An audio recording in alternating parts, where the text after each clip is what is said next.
그리스도인들이 신앙생활하는 신앙의 여정 속에서 상황에 따라서 우리의 신앙을 해석하는 데 익숙하다라는 말을 종종 듣습니다. 내 삶이 형통하고 건강하고 좋은 일이 많이 일어나고 내가 바라고 기대했던 것들의 열매를 수확하면 나는 하나님의 축복과 은혜를 누리고 있구나 라고 생각하다가도 인생의 갑작스러운 위기나 또 어려움이나 고난이 찾아오면 그런 상황과 형편을 보고 나는 하나님의 은혜와 축복과는 거리가 먼 삶을 살고 있는가 보다 라고 해석하고 여기는 삶의 태도를 이야기하는 것입니다. 여러분, 그리스도인의 삶에 가장 놀랍고 또 아름다운 축복이 있다면 그것은 예수 그리스도께서 나를 구원하셨다는 사실과 그 주님이 구원받은 나의 삶에 여전히 함께 계셔서 나와 동거하시고 동행하셔서 우리의 삶의 모든 순간과 상황 가운데 개입하시고 역사하시는 하나님이시라는 사실, 여러분, 이것이 우리에게는 가장 놀랍고 복된 고백이라고 여겨집니다. 여러분에게도 이런 믿음의 고백이 있게 되시길 축복합니다. 우리는 하나님의 살아계심을 분명 믿습니다. 그리고 나와 함께 계시는 하나님이신 것도 인정하고 또 선포합니다. 그리고 그 하나님께서 예수 그리스도를 이 땅에 보내셔서 우리의 삶에 역사하셨듯 지금도 성령으로 우리의 삶에 함께 하셔서 역사하신다는 사실을 신뢰합니다라는 신앙 고백을 합니다. 신앙 고백만큼 신앙 생활을 하고 있는지에 대해서 우리 스스로 따져 물어봐야겠죠. 신앙의 고백은 있는데 신앙으로 사는 생활이 없다면 여러분, 우리의 신앙 고백은 그저 우리의 삶에 신앙생활을 이야기하기 위한 하나의 구실에 불과한 것으로 전락할 수 있다는 이야기입니다. 여러분의 삶 속에서 고백한 그것이 실현되어지고 경험되어지는 은혜 누릴 수 있기를 축복합니다. 오늘 본문에 보면 야곱의 삶에서 이제 더 이상 밧단 아람 외삼촌 라반의 집에 거하는 것보다는 고향으로 돌아가야겠다라고 하는 야곱의 결단이 섰던 것을 알 수가 있습니다. 25절에 라헬이 요셉을 낳았을 때에 야곱이 라반에게 이르되 나를 보내어 내 고향 나의 땅으로 가게 하시되. 많은 시간이 흘렀습니다. 야곱이 레아와 라헬을 아내로 얻기까지 외삼촌 라반과 약속한 시간이 몇 년입니까? 무려 14년입니다. 그 14년의 시간이 훌쩍 넘겨진 어느 시점에 하나님의 그런 은혜 안에서 레아와 라헬, 자신의 가정 가운데 일어난 하나님의 놀라운 섭리를 명확하게 경험하게 됩니다. 그 중에 하나가 무엇이었을까요? 우리가 25절을 읽었습니다만 24절에 보면 요셉이 태어난 것을 기록하고 있는 내용이 있죠. 그 이름을 요셉이라 하니 여호와는 다시 다른 아들을 내게 더하시기를 원하노라 하였더라. 여러분, 그동안에 레아에게는 계속해 자녀가 태어났습니다. 그런데 라헬에게는 자녀가 없었던 것을 우리가 잘 알고 있죠. 그런데 요셉이 이제 태어난 거예요. 자, 그럼 요셉의 태어남이 단지 자녀가 없던 라헬에게 자녀가 생겼다, 지금 그런 이야기를 하고자 함이 아닙니다. 22절에 하나님이 라헬을 뭐 하신지라? 생각하신지라. 하나님이 레아에게도 라헬에게도 하나님의 생각하심, 그래서 하나님의 보호하심과 돌보심이 선명하게 경험되어지는 은혜의 사건들이 각각의 삶에 있었다는 이야기죠. 그리고 그 모든 사건과 상황들을 통해서 야곱의 삶은 다시 한번 하나님을 깊이 떠올리고 하나님의 돌봄과 도우심에 관하여서 신뢰를 회복하는 은혜를 누리게 됩니다.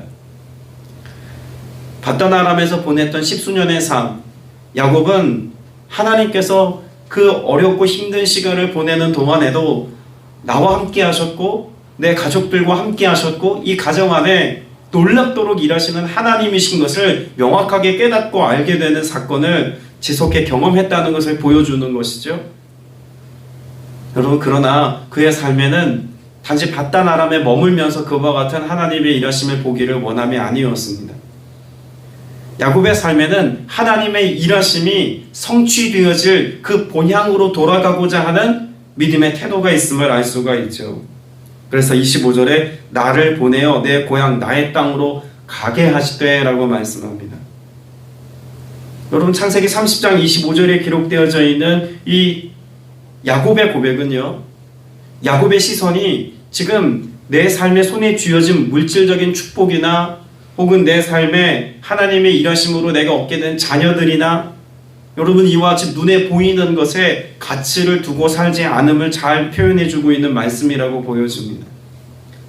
우리가 야곱에 관한 말씀을 나눌 때 야곱은 어디에 거하는 사람이라고 성경에 기록되어져 있죠? 장막에 거하는 사람. 그 장막에 거하다라고 하는 것이 집안일 돕는 게 아니라 더 본질적인 의미는 무엇하는 것이라고 나누었습니까?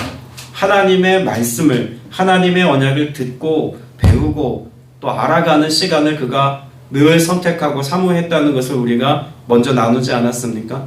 그러면 적어도 야곱은 어려서부터 늘 듣고 자랐던 가치가 있습니다. 하나님이 이 가나안 땅, 아브라함으로부터 하나님이 언약하신 이 약속의 땅에서 하나님의 복이, 하나님의 은혜가, 하나님의 능력이 구체적으로 실현되어지고 열매 맺는다는 것을 야곱은 잘 알고 있었던 사람인 겁니다.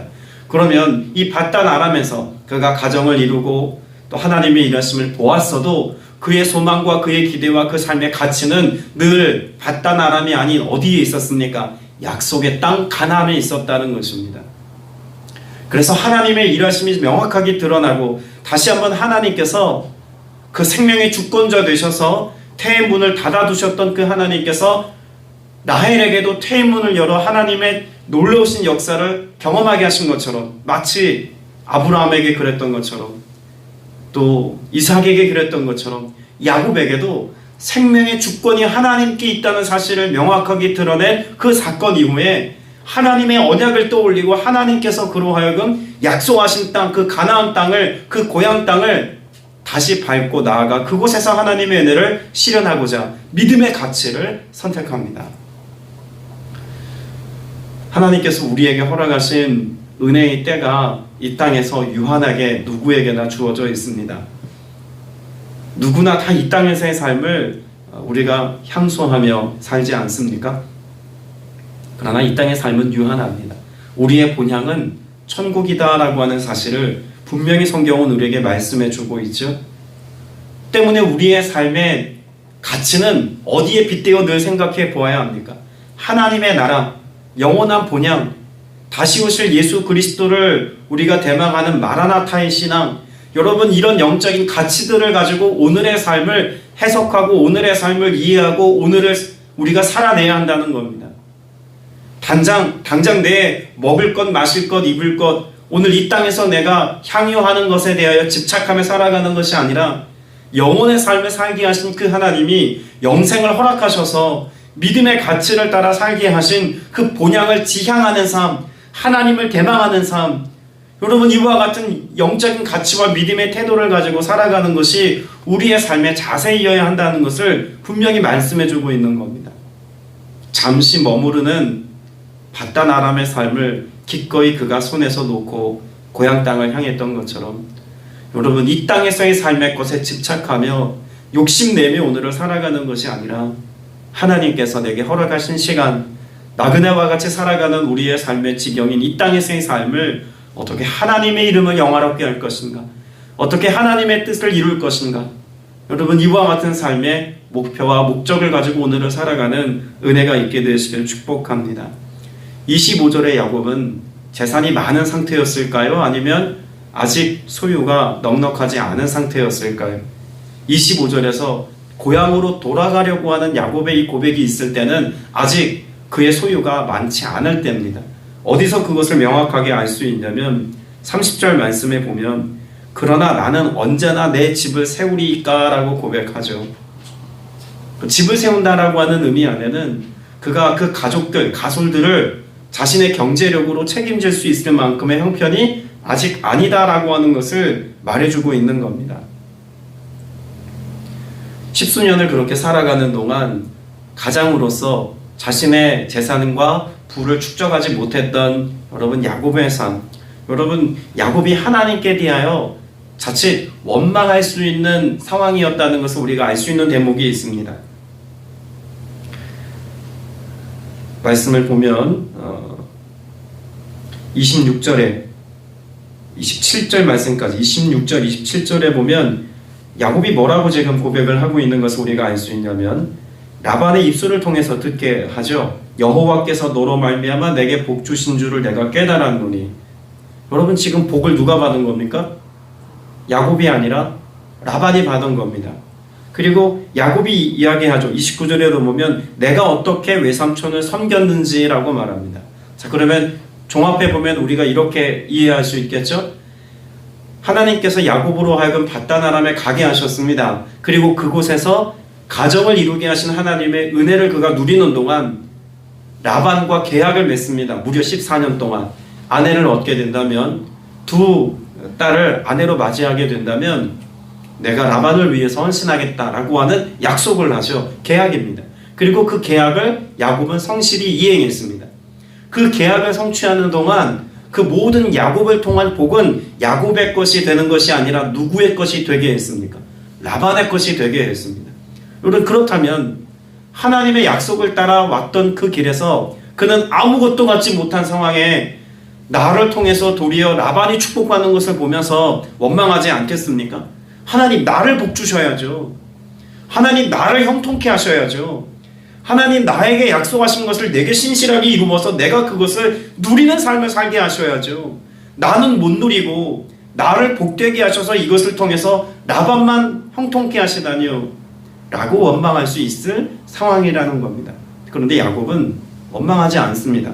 야곱이 그 하나님께 대하여 원망하지 않았다는 것도 그가 소유가 넉넉하지 않았음에도 불구하고 언약을 기억하고 하나님의 뜻을 쫓아 고향 땅으로 돌아가려고 하는 것을 보면 그는 소유에 매이지 않았다는 것과 하나님을 원망하는 마음이 없다는 것을 동시에 알 수 있는 거죠. 그러면 야곱은 내가 복을 누리지 못함에도 또 외삼촌이 그것을 다 누리고 있는 때에도 어떻게 하나님께 대하여 원망하지 않는 마음을 가질 수 있었을까요?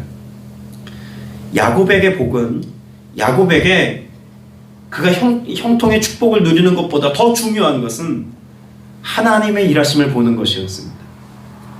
그리고 그 하나님의 일하심을 야곱은 여전히 무엇하고 있는 겁니까? 믿고 신뢰하는 상황 가운데 오늘 고향으로 돌아가고자 하는 결정을 했다는 것 또한 우리가 알 수 있는 것이죠.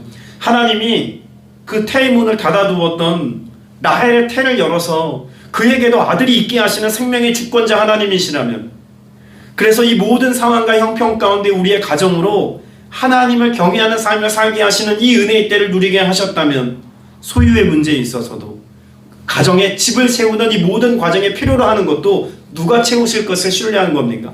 하나님이 채우실 것이라고 하나님을 신뢰하는 것입니다. 그 하나님에 대한 신뢰를 갖는 것 자체가 야곱에게는 복이었다는 겁니다.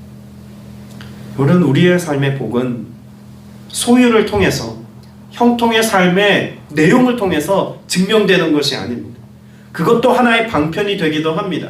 복되게 하시고 건강하게 하시고 부유하게 하시고 내 자녀들의 삶이 잘 나가게 하시고 모든 것들이 다 하나님이 우리에게 허락하신 형통의 복에 속해 있는 것은 사실이지만 이것만을 가지고 영적인 잣대를 대어서 내 삶의 형통함이 하나님의 함께 하심에 마치 유일한 증명 도구인 것처럼 여기서는 안 된다는 겁니다. 여러분, 야곱은 무엇을 보았습니까? 나를 통해서 라반이 복받는 것을 보면서 하나님이 하나님이시구나라고 하는 것, 혹은 하나님의 일하심의 방식과 하나님의 살아계심을 보면서 믿음의 가치를 키워온 사람이라는 것도 우리는 이 말씀을 통해서 알 수가 있습니다. 성전에 나와서 내 삶의 문제를 가지고 하나님 앞에 간절히 기도하면서 교우들의 삶을 위해서 중보하고 기도합니다. 내 주변에 있는 또 다른 어떤 이들의 삶의 문제가 해결되길 위해서 하나님 앞에 간절히 기도합니다. 하나님이 내 기도는 안 들어주셨는데 내가 중보 기도한 사람들의 삶의 문제는 막 하나님의 은혜로 쏟아져 나오고 간증하고 하나님이 일하셨노라고 막 그런 이야기가 들려옵니다. 그럼에도 불구하고 우리의 삶에 하나님이 일하셨구나 라고 하는 기쁨의 고백을 누리는 사람이 있는가 하면, 하나님, 내 삶의 문제는 언제 해결해 주세요? 왜 나는 형통하게 안 하시고 내가 중보한 사람들만 하나님이 저렇게 형통케 하세요? 라고 원망하는 사람들의 이야기도 간혹 듣습니다. 교회도 마찬가지입니다.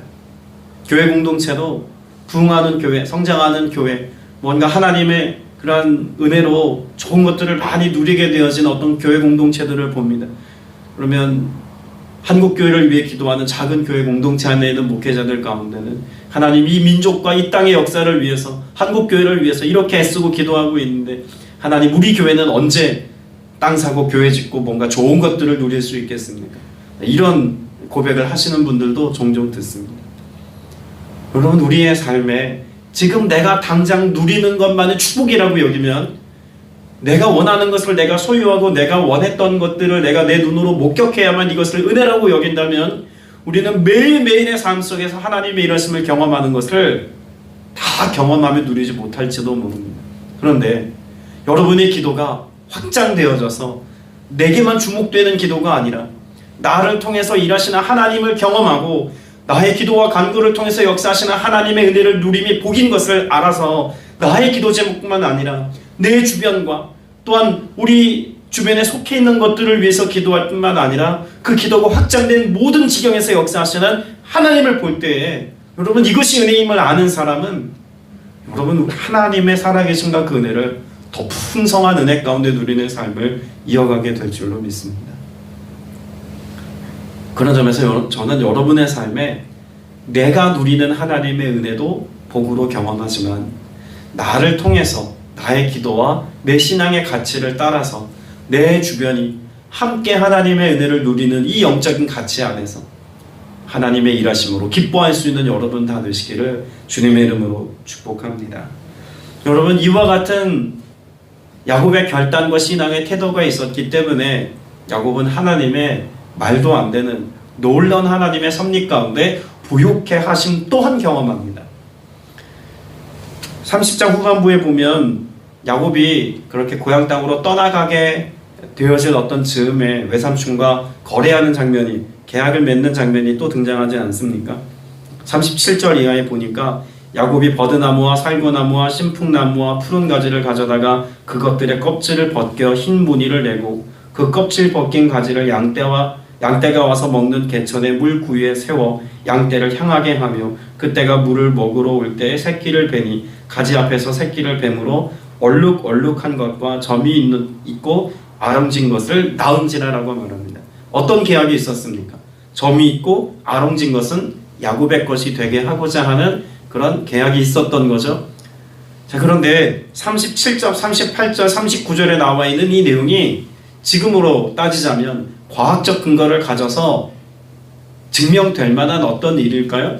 여러분, 이건 당시의 목동들도 잘 알고 있는 내용이었을 겁니다. 이건 아무런 효험이 없는 일, 이건 해봐야 소용없는 일, 점 있고 아롱진 것이 다 내 것 되게 하는 이것이 과학적으로 증명된 것도 아닌데 야곱이 그 얼룩진 것과 아롱진 것을 자신의 것으로 삼기까지 왜 이와 같은 말도 안 되는 행동을 했을까? 우리 생각해 보아야 합니다. 소위 과학적으로 얘기하는 그 멘델의 법칙이라고 하는 법칙에서 많이 거스른 이와 같은 행위, 왜 했을까요? 31장 말씀에 보면 하나님께서 하나님의 사자를 통해서 야곱에게 말씀하신 것이 있습니다. 11절, 12절에 보면 꿈에 하나님의 사자가 내게 말씀하시기를 야곱아 하기로 내가 대답하기를 내가 여기 있나 하매 이르시되 내 눈을 들어 보라 양떼를 탄 순양은 다 얼룩 무늬 있는 것, 점 있는 것, 아롱진 것이니라. 라반이 내게 행한 모든 것을 내가 보았노라. 여러분, 지금 과학적으로 설명 불가능한 그런 버드나무, 살구나무, 산풍나무, 푸른가지 가져다가 껍질 벗겨서 무늬 내고 그것을 보고 거기 와서 물 먹다가 교배한 짐승이 그렇게 얼룩 무늬를 갖게 된다는 건 이건 말이 안 되는 겁니다. 근데 그 말이 안 되는 걸 누가 하시겠다고 지금 말씀한 겁니까? 꿈에 하나님이 그렇게 하시겠다고 말씀하신 거예요. 그리고 그 말도 안 되는 것을 야곱이 믿음으로 선택하여서 믿음으로 결정하여서 믿음의 가치를 따라서 그것을 순종하였더니 그 말도 안 되는 일이, 상식적이지 않은 그 일이 야곱의 삶에 복이 되어 돌아오더라는 것입니다. 여러분, 30장에서 지금 야곱을 향해서 하나님이 말씀하려고 하는 것, 지금 야곱이 지금 누구를 기대하고 무엇을 소망하는 삶에 살고 있는지를 명확하게 보여주는 것 아닙니까? 야곱은 하나님의 언약을 떠올리고 그 언약을 성취하기 위해서 아무것도 손에 쥔 것이 없어도 다시 하나님께서 언약하신 그 땅을 향해서, 가나안을 향해서 믿음의 발걸음을 떼려고 하는 사람입니다. 그와 같은 믿음의 결단이 하나님께로부터 온 것임을 야곱은 믿고 알았습니다. 그리고 그 믿음의 영향력이 나에게만 있는 것이 아니라 라반과 그 주변에 있는 모든 사람들이 하나님의 일하심이라고 인정할 만한 모범이 되고 통로가 되는 삶을 살았던 것도 야곱은 그 삶으로 증명한 바입니다. 그런 믿음의 삶이, 그 믿음의 결단을 가지고 그 모든 지경을 떠나 하나님의 약속의 땅을 향해 나아가려고 할 때 누가 책임져 주시는 겁니까? 꿈에 말도 안 되는 하나님의 방편과 방식을 통해서 그의 소유까지도 책임져 주시는 은혜에 관하여 말씀하고 있는 겁니다. 결국 창세기 30장 후반부에 야곱을 통해 우리에게 가르쳐 주는 것은 무엇에 관한 교훈일까요? 믿음과 그 믿음에 합당한 순종의 삶의 태도인 것입니다. 저는 여러분에게도 야곱의 축복이 있기를 바랍니다. 하나님이 여러분에게 허락하신 은혜를 다 누리기까지. 여러분 생각해보면 야곱이 라반의 집에서 14년 이상을 그렇게 보내었던 그 삶의 길이가 짧지 않았을 겁니다. 억울했을 겁니다. 라반의 형통을 보면서 부러워했을지도 모릅니다. 늘 고향을 향하여 동경의 마음을 가지고 있었던 야곱으로서는 외롭고 지치고 피곤한 삶이었을지도 모릅니다. 그러나 그 십수년의 훈련의 기간 동안 야곱은 하나님을 갈망하고 베델의 하나님을 생각하면서 하나님께서 나로 복되게 하실 것과 그곳으로 평안히 돌아가게 할 것에 관하여, 나로 형통한 자되어 돌아오게 할 것에 관하여 그 베델의 하나님에 대하여 기대함을 가지고 그가 나아가고 있을 때 하나님이 그의 인생을 책임져 주심을 우리는 확연하게 볼 수 있다는 거죠. 성경은 과학 이야기하고 있지 않습니다. 논리적인 이야기만 하고 있는 것이 아닙니다. 믿음에 관한 교훈을 우리에게 가르쳐 주는 것입니다. 그리고 믿음과 상식과 과학과 이상을 뛰어넘는 하나님의 역사하심이 믿음의 고백을 가진 자들의 삶 가운데 놀랍도록 열매 맺게 된다는 사실 또한 우리에게 가르쳐 주는 것이죠. 오늘 이 하루가 그런 하루가 되시기를 바라고, 여러분의 평생의 삶에 그런 우리의 상식을 뛰어넘는 하나님의 기적과 놀라운 축복과 은혜의 삶이 하나님으로 말미암아 저와 여러분의 삶에, 여러분 주변에 많아질 수 있게 되시기를 주님의 이름으로 축복합니다. 기도드리겠습니다. 은혜가 풍성하신 아버지 하나님, 야곱의 삶을 번창하게 하시고 그의 소유가 많아지게 하시고 그의 삶을 형통케 하신 것, 우리가 이것만 부러워하고 또 이것만 바라며 기도하지 않기를 원합니다.